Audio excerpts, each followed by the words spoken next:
السلام علیکم ناظرین، افغانستان کی موجودہ صورتحال کے تعلق سے 6 الگ الگ خبروں کو اس ویڈیو کے ذریعے آپ سے ساجھا کرنا مقصود ہے۔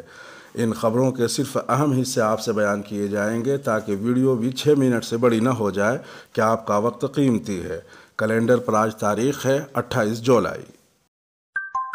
افغانستان کی تازہ ترین صورتحال بذریعے BBC کا نقشہ۔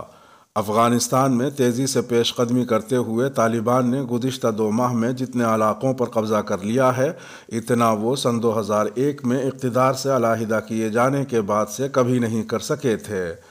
BBC نے اس نقشے کے ذریعے ہر روز بدلتے نقشے پر نظر ڈالنے کی کوشش کی ہے۔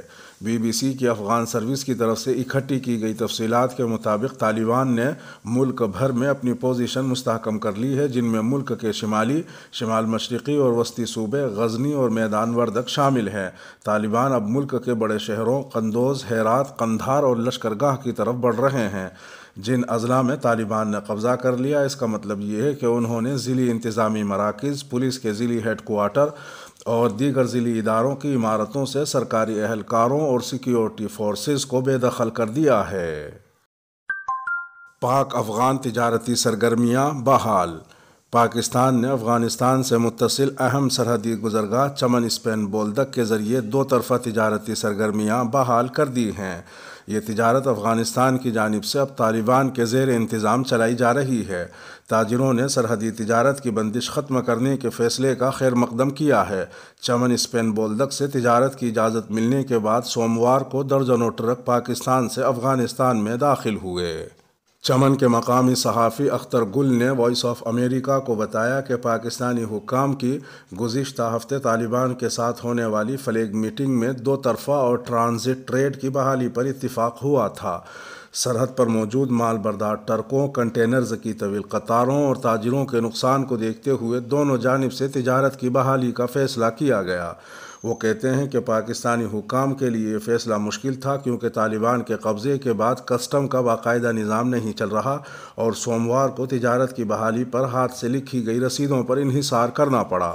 اختر گل کے مطابق سرحدی گزرگاہ سے ہونے والی تجارت پر کسٹم ڈیوٹی اور ٹیکس طالبان حاصل کر رہے ہیں۔ افغانستان میں طالبان کے ساتھ مذاکرات کے ذریعے تنازع طے کیا جائے۔ NATO chief. نیٹو کے سیکریٹری جنرل نے منگل کے روز اپنے اس موقف کا اعادہ کیا ہے کہ افغانستان میں طالبان کے ساتھ مذاکرات کے ذریعے تنازع طے کیا جائے۔ انہوں نے اعتراف کیا ہے کہ جنگ زدہ ملک میں غیر ملکی فوجیوں کے انخلاء کے بعد سیکیورٹی کی صورتحال بہت ہی چیلنج والی بن چکی ہے۔ نیٹو کے سیکریٹری جنرل نے ٹویٹر پر لکھا کہ افغانستان میں سیکیورٹی کی نازک صورتحال کے پیش نظر مذاکرات کے ذریعے مسئلے کے حل کی ضرورت ہے۔ نیٹو اتحاد افغانستان کی فنڈنگ، سویلین موجودگی اور بیرون ملک فوجیوں کی تربیت سمیت معاونت جاری رکھے گا۔ ہماری جنگ صرف پاکستان کے سیکیورٹی اداروں کے خلاف ہے۔ کل عدم تحریک طالبان پاکستان کے سربراہ مفتی نور ولی محسود نے کہا ہے کہ ان کی جنگ صرف پاکستان کے سیکیورٹی اداروں کے خلاف ہے، لہٰذا یہ تاثر درست نہیں کہ TTP کے جنگجو افغان طالبان کے ساتھ مل کر افغانستان میں لڑ رہے ہیں یا وہ القاعدہ کے ساتھ تعاون کرتے ہیں۔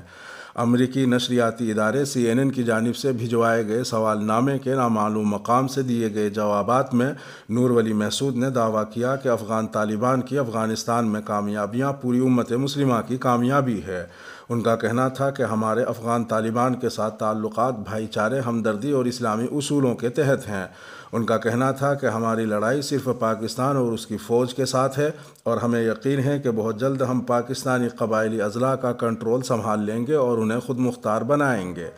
نور ولی محسود کے بیان پر واٹس ایپ پر صحافی کی جانب سے پوچھے گئے سوال کے جواب میں افغان طالبان کے ترجمان سہیل شاہین نے کہا کہ ہر کوئی جانتا ہے کہ ہماری پالیسی کے تحت کسی شخص یا گروہ کو افغانستان کی سرزمین کسی دوسرے ملک کے خلاف استعمال کرنے کی اجازت نہیں دی جائے گی۔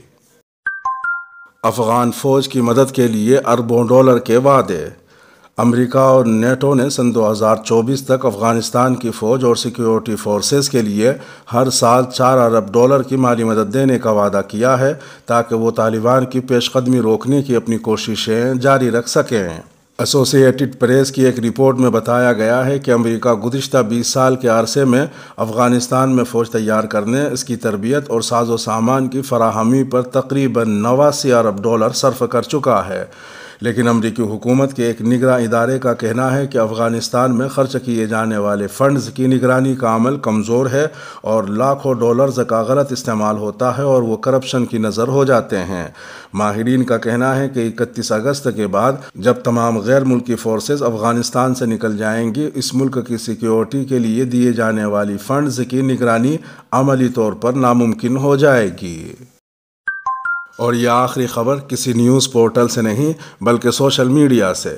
پہلے ہی وضاحت اس لیے کہ سوشل میڈیا کی خبر کو سوشل میڈیا کی حیثیت ہی سے لیا اور سنا جائے۔ خبر وہ یہ کہ طالبان کی 313 بٹالین طالبان نے بدری 313 بٹالین کی تصاویر اور ویڈیوز جاری کی ہیں، جن میں خاص فوجی لباس پہنے کمانڈوز کو ٹریننگ دی جا رہی ہے۔ انہیں افغانستان کی سرحدوں کی حفاظت اور ملک میں خصوصی آپریشن کے لیے استعمال کیا جائے گا۔ اس کے ساتھ ہی ویڈیو کا اختتام ہوا۔ اپنے میزبان راہی حجازی کو دیجیے اجازت۔ سلامتی ہو آپ پر جہاں بھی آپ ہوں۔